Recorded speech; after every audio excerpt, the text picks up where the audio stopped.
presidente Lula foi ao Chile nesta segunda-feira angariar apoio de chefes de Estado de esquerda contra o tarifaço de Donald Trump.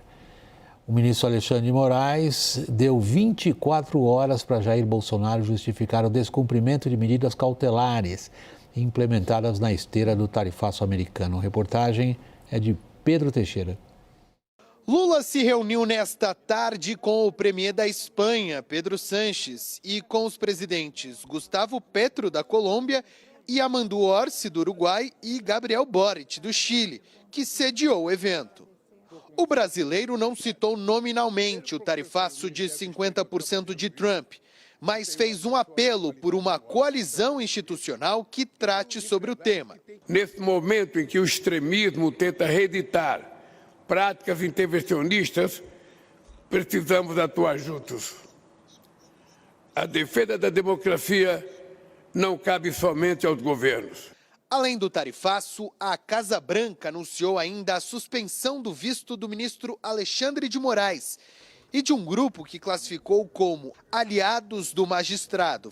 Seriam outros 7 ministros da Corte e também o Procurador-Geral da República, Paulo Gonet.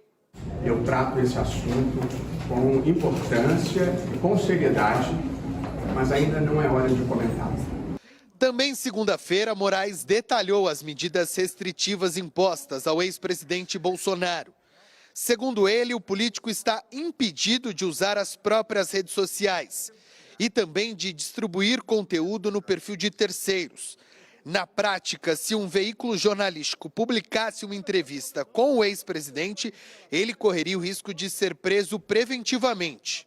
Diante do despacho do ministro Alexandre de Moraes, o ex-presidente Jair Bolsonaro cancelou uma entrevista coletiva que daria aqui na Câmara dos Deputados. Entretanto, parlamentares ligados ao ex-presidente decidiram furar o recesso informal da casa e marcaram sessões em comissões temáticas com moções de apoio ao ex-presidente, que é réu por tentativa de golpe de Estado. Na visita à Câmara, o ex-presidente mostrou a tornozeleira eletrônica para a imprensa pela primeira vez.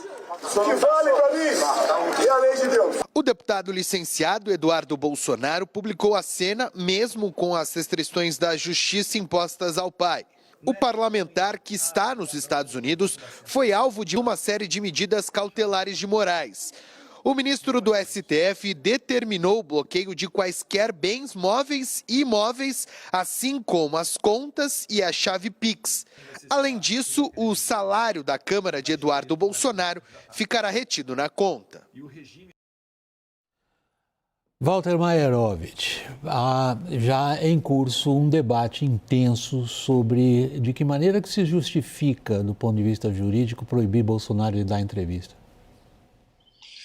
Da seguinte maneira, observando em primeiro lugar, não podemos esquecer, nós temos um Moraes que não deveria estar nesse inquérito, mas isso já foi amplamente debatido, mas não podemos esquecer. Agora, qual é o fundamento legal? Qual é a objetividade da lei, a objetividade jurídica? Para a gente entender isso, há uma necessidade fundamental de se ir ao tipo penal, a definição da lei penal, quando trata da abolição do Estado democrático de direito. E qual é esse objetivo? O que está escrito lá? É proteger a soberania. Mas atenção, proteger contra o quê? Veja o texto, William. Contra negociações no estrangeiro, voltadas a desestabilizar o país. Pergunta-se duas coisas. A primeira, o que o Eduardo Bolsonaro faz? E a lembrar que no inquérito onde foram impostas as medidas cautelares, também é suspeito Jair Bolsonaro, que atuariam os dois em parceria. Ora, esse é um ponto que me parece fundamental. A lembrar como se faz para desestabilizar o país de diversas formas. O Lorival está aí e sabe bem do que eu vou falar. De diversas formas, mas uma delas é o uso das redes sociais. Então, quando o Moraes, que não poderia estar nesse inquérito por causa dos conflitos, ele não tem imparcialidade, mas ele estabelece medidas acautelatórias. A pergunta, para serem constitucionais, elas são necessárias? Eram necessárias? Sim, a resposta. E uma que você disse das redes sociais está aí. Se a gente olhar tecnicamente, com isenção, só tecnicamente, a conclusão é que, de fato, as redes sociais representam o quê? Um instrumento a ser usado. Instrumento desestabilizador. E em que cenário? Um cenário onde há negociações no estrangeiro. Walter, eu acho um ponto no seu argumento que mereceria ser colocado em perspectiva. É quando você diz é necessário olhar tecnicamente, só tecnicamente. Eu interpreto as suas palavras, Walter, como quase um desejo utópico. É praticamente impossível apreciar só tecnicamente o que está acontecendo. E a ordem do juiz do Supremo de proibir alguém que ainda não foi condenado, nem está preso, de não poder falar, faz parte da compreensão, digamos, é difícil a palavra, né? Normal, entre aspas, do que é o ordenamento jurídico, Walter? Sim, essa questão é importante. Não poder falar, na realidade, ele não pode colocar manifestações nas redes sociais. É específica essa proibição, tendo em vista esse cenário. Evidente que é um cenário com reflexos políticos. Veja que até o presidente dos Estados Unidos entrou nisso. Então, a gravidade, como se faz para se desestabilizar? Eu volto à questão.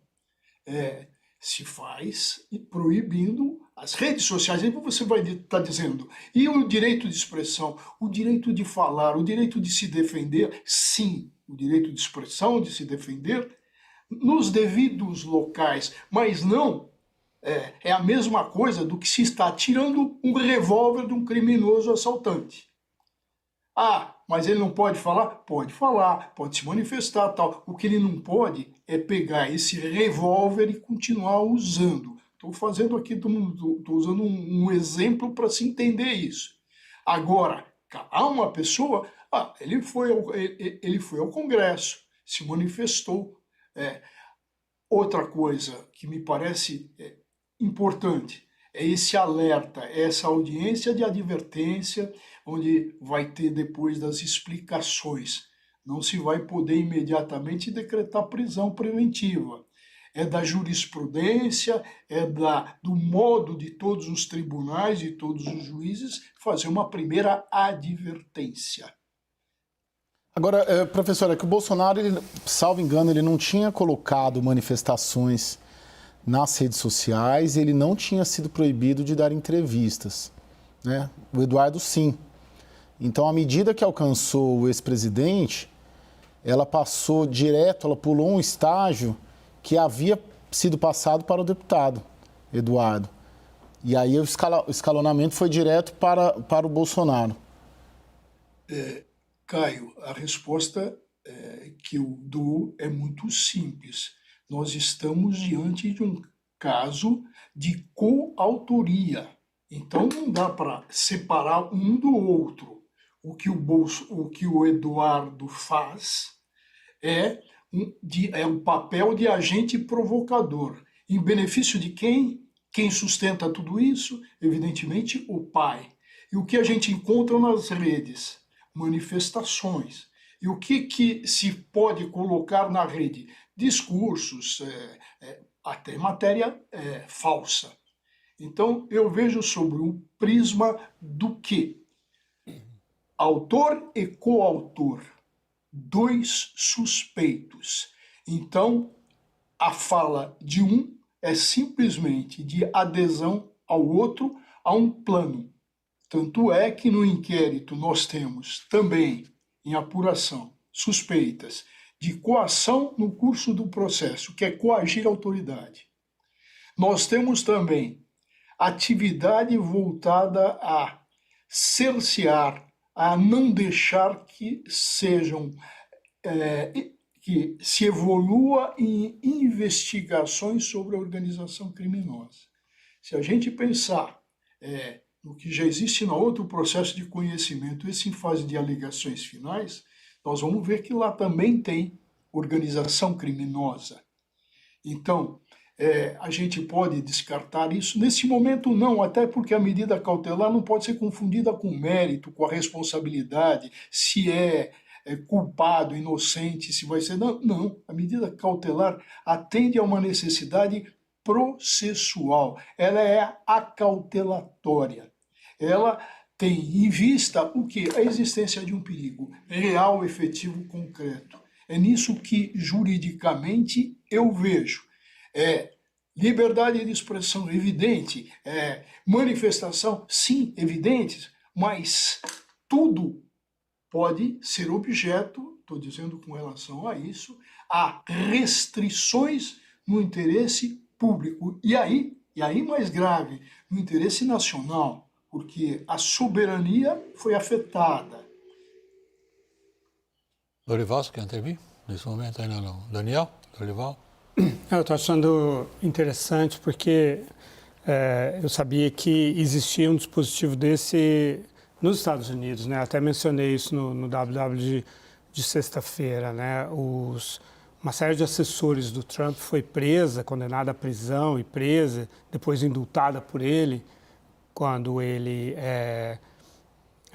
se reelegeu agora, por ter feito política externa sem estar no governo. Isso já depois do Trump eleito, inclusive. Então, seria como se o Eduardo Bolsonaro, depois de, digamos, uma eventual eleição do Jair Bolsonaro, mas ainda sem ter assumido, o Eduardo Bolsonaro fizesse essas gestões com os Estados Unidos. No caso do Trump, os assessores fizeram esses contatos com a Rússia, né, com o embaixador russo em Washington e outras autoridades russas. E isso nos Estados Unidos é crime, né? Você não pode fazer política externa sem pertencer ao governo. E aí, pelo que eu estou vendo, no Brasil também existe um dispositivo dessa natureza, né? Sendo que, no caso ali dos assessores do Trump, não houve, até onde se sabe, nenhum efeito prático, né, do que eles fizeram. Havia um efeito retroativo, que tinha sido a ajuda do Putin à eleição do Trump, com a campanha no Facebook e a invasão de hackers russos no banco de dados da campanha de Hillary Clinton, e ela passou o ano inteiro tendo de responder ao conteúdo que foi vazado no Wikileaks. Mas, nesse caso específico, como sugere o Walter, há um efeito real, que é eventual, né, a aplicação dessa tarifa de 50% contra o Brasil e também as sanções contra a maioria dos juízes do STF. Né? É isso. Eu acrescentaria, William, se me permitir, em cima disso que o Lorival está colocando, nós temos uma sequência de arbitrariedades. Veja, é princípio universal, é uma conquista humanitária a sanção, não estou nem falando de pena criminal, estou falando de sanção, passada à pessoa do infrator. Pelo noticiado, pelo informado, nós temos a família dos ministros sendo sancionadas. A última vez que nós tivemos isso no Brasil foi com Tiradentes, onde as terras foram salgadas para se tornarem produtivas até a 5ª geração. Então, essas conquistas humanitárias nos Estados Unidos também é assim, é o princípio da pessoalização da sanção. Então, nós temos uma série de componentes. Veja, Lorival, as sanções novas que estão sendo ameaçadas com base naquela lei que tem o nome de um ucraniano delator, que é a Magnitsky. São sanções que, evidentemente, não se enquadram ao Moraes. E o Moraes não é santo da minha devoção, muito pelo contrário. Ele mete o pé pelas mãos. Mas aqui, se a gente tirar o Moraes, que se fosse um juiz comum, o que ele iria examinar? Ele iria examinar, primeiro, que a jurisprudência do Supremo diz que a liberdade de exteriorização de pensamentos não é plena, ela pode sofrer limitações. Não vou entrar na discussão se a decisão é certa ou errada, mas partindo desse caso concreto. E o segundo ponto é a verificação. Alguém tem alguma dúvida que o Eduardo Bolsonaro, atuando junto com o pai, está nos Estados Unidos como agente provocador? Ele diz que conseguiu, e ele defende esse tarifaço que é colocado. Ele participa de reuniões, ele reitera as coisas. E o que diz a lei? Proteger a soberania contra negociações no estrangeiro voltadas a quê? A desestabilizar. Qual é o objetivo do Bolsonaro Eduardo nos Estados Unidos? A não ser desestabilizar. Então, em razão disso, tem que se cruzar os braços, a lembrar que desta vez, e felizmente, o Alexandre de Moraes não agiu de acordo com a cabeça dele, mas sim mediante a representação da Polícia Judiciária Federal, com o aval do Procurador-Geral da República, que também entra nessas medidas, eu vou chamar isso de vendetta, né? Para usar uma coisa mais mafiosa. Aí, seu querido. Walter, eu queria te perguntar, assim, a gente, já que tem tanta pessoalidade, tanta personificação na atuação dos ministros e em todo esse processo, o quanto essa escalada de reações do Alexandre de Moraes pode sinalizar sobre a pena que será dada ao ex-presidente Bolsonaro, porque a gente já dá essa pena como certa, essa condenação como certa, e hoje há uma discussão se pela idade Bolsonaro iria preso, se ele ficaria numa prisão domiciliar, em regime semiaberto. Você consegue captar algum indicativo do que pode vir a ser essa pena em função das ações que Alexandre de Moraes está tomando desde já? Olha, você foi num ponto interessante que a gente não pode esquecer o princípio constitucional de que todos são iguais perante a lei. O que nós assistimos, e vocês, eu acompanho o programa, vocês criticaram tanto e com toda razão aquilo que foi feito com o Collor de Mello. Se a gente der um passo atrás, nós vamos lembrar o caso Lalau. Nós vamos lembrar Paulo Maluf. Então, como é que a gente vai estabelecer essa igualdade de todos perante a lei? Se existem essas brechas. E, mais do que isso, quando a lei dá esse benefício humanitário, em razão das condições de saúde física, mental, quando dá esse benefício, a lei estabelece uma periodicidade. Então, a necessidade de se reexaminar, de se revisar, de tornar ao exame, porque, de repente, essas pessoas aparecem doentes. Quem é que diria que o Collor de Mello estava na situação em que os atestados revelam? Então, existe no Brasil esse tipo de empulhação, desculpem a expressão dura, esse tipo de empulhação. Agora, o que terá o Bolsonaro? Ele vai postular, evidentemente, se for condenado, esse aspecto humanitário que tem que se considerar. Agora, será que isso não pode ser quando ele tiver o problema, ele não pode ser transferido para um hospital. Veja, ele com esse problema, ele quer ser até, se fosse possível, até se candidatar de novo. Então, veja que no Brasil as coisas, Thaís, não são levadas assim com muita seriedade. O que se fez durante longo tempo, longos anos, está aí o caso do governador mineiro Eduardo Azeredo. Quantos anos levou para ele ir para a cadeia com embargos de declaração? Mais de 50 para prorrogada. Agora, de repente, o Supremo resolve parar com isso. Então, parece que a gente não tem uma orientação, parece que tudo vai conforme o vento, e não pode ir conforme o vento. O Bolsonaro deve ser condenado, e se condenado, diz a Constituição, diz a lei, há uma pena justa. Tanto é que essa pena justa está estabelecida no Código, as regras para se chegar de dosimetria, de dosagem. Mas, e para finalizar, o que esperar? Prisão, albergue, domiciliar? Não vai haver, a pena vai ultrapassar aos 35 anos, que é o máximo de cumprimento, mas as prorrogações, as progressões de regime são feitas com o total da pena, um sexto sobre o total das penas. Agora, vamos ter o quê? Vamos voltar à questão da anistia e, de repente, o Supremo já começa a prejulgar, como o ministro Gilmar Mendes e outros ministros, não, anistia inconstitucional.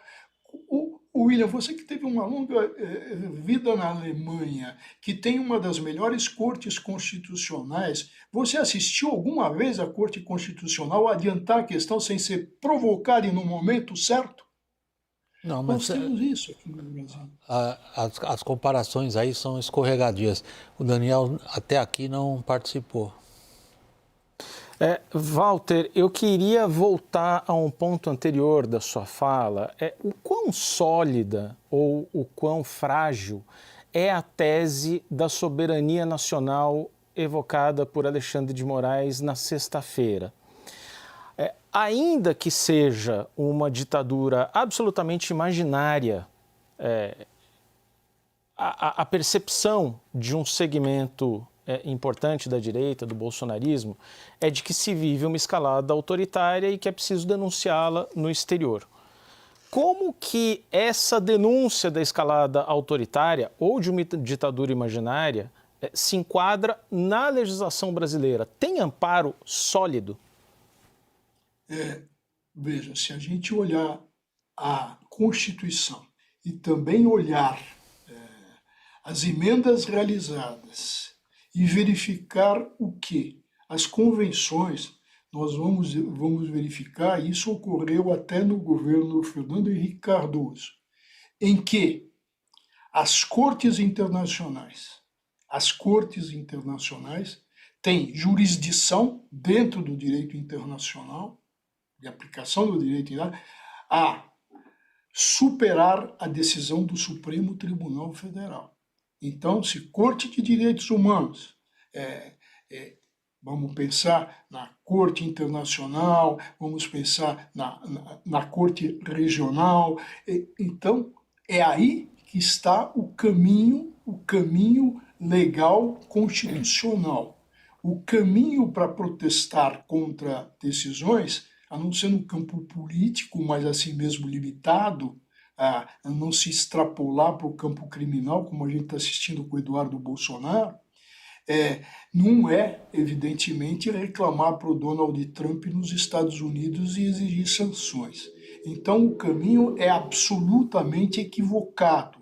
Existe um caminho de legalidade, de legitimidade, que é bater as portas das cortes internacionais. Veja que o presidente da África do Sul, e o Lorival sabe bem do que eu vou falar, fez uma representação contra o Estado, atenção, contra o Estado de Israel, alegando o genocídio. Veja que ele se socorre a uma corte internacional e provoca a corte internacional.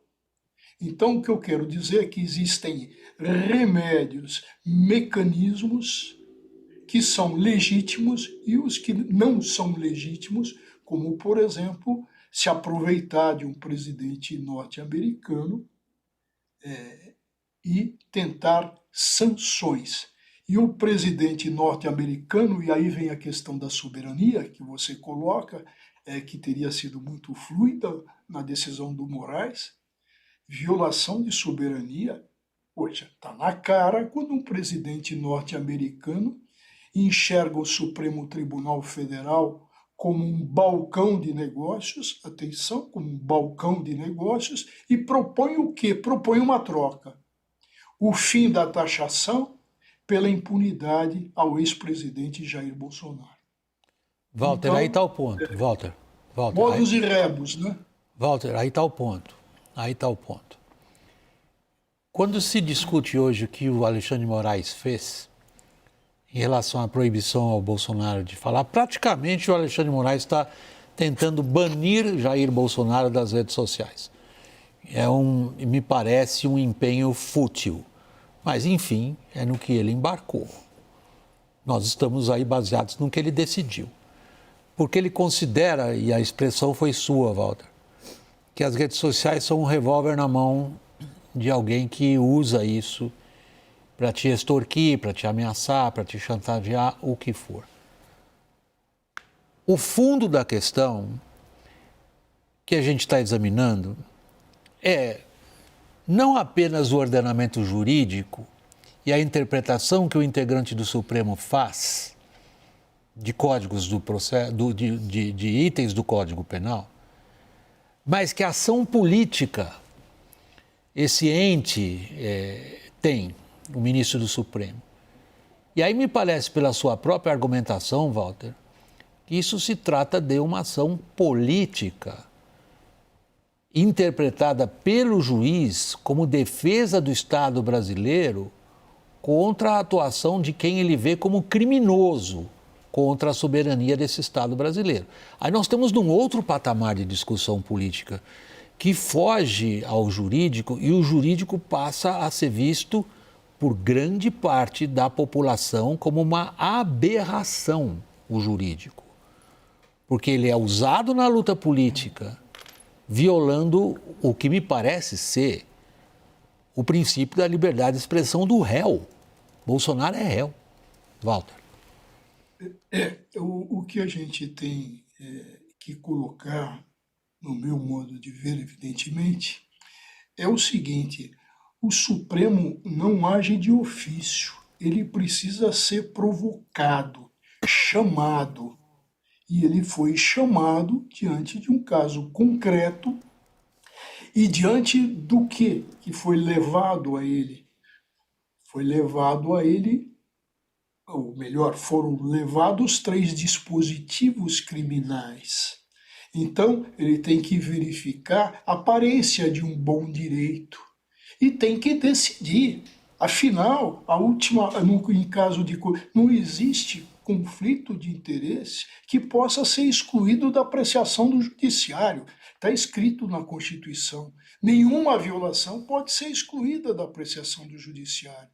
E o judiciário, pelo seu Supremo, que era tanto, e errou lá no comecinho, quando inventou um inquérito judicial, um sistema acusatório, onde um Moraes, de repente, resolveu tomar o lugar do Aras, que não fazia nada, o que era filo-bolsonarista, e ele passa a atuar. Ele está atuando como juiz de instrução. Então tem uma série de erros. Então, como pode atuar juiz de instrução se isso não é permitido? E até o próprio Supremo Tribunal Federal de se pasmar de quem é o projeto para separar as funções do juiz de instrução do juiz julgador. A proposta foi do próprio Supremo Tribunal Federal, endossada pelo então ministro Lewandowski. Então, a proibir aquele que atuou na instrução pré-processual, ou seja, no inquérito, que decretou prisões preventivas, que fez buscas e apreensões, determinou escutas telefônicas, que quebrou sigilo bancário. Esse está na instrução, esse não pode participar porque já não tem mais isenção. O sistema é assim, foi totalmente alterado pelo Supremo Tribunal Federal. Por isso que eu comecei a minha intervenção. Antes de responder a sua pergunta, William, eu fiz uma preliminar. Falei, olha, se o Moraes fosse um juiz imparcial, ele teria decidido pela concessão de todas as cautelas requeridas. Se acontece que, como ele não é, gera toda essa polêmica. E o Supremo faz o quê, ou tem feito o quê com relação ao Moraes até agora? Chancelar, acompanhar, isso com raras divergências, acompanhar as suas decisões. E já tivemos decisões de Moraes de censura. Walter, eu sou obrigado a encerrar esse segmento do programa por causa do nosso tempo, mas faço uma observação irônica a você no final e bem-humorada. A sua intervenção me provoca a seguinte manchete. Sim, William, tá certo que o Moraes fez, mas a coisa toda tá errada. É por aí. É por aí, exatamente. Walter, eu não quero que eu fique com a última palavra. Eu queria alguma coisa a observar, senão eu vou me despedir de você e agradecê-lo muito pela disposição de participar da nossa conversa. Não, eu acho que essa frase é muito feliz, porque tem um erro lá de origem e que eu apontei que começa esse inquérito judicial. Começa o Supremo a tomar o lugar do Ministério Público. O Supremo é um órgão inerte, o juiz é imparcial. Então, aí está o pecado original. Mas fico feliz, viu, William, porque eu pensei que a sua pergunta fosse quando o Palmeiras terá o Mundial, mas você não provocou. Eu posso falar que nunca. É corintiano. Parou aqui, senão vai... Parou, senão vai ficar feia a coisa.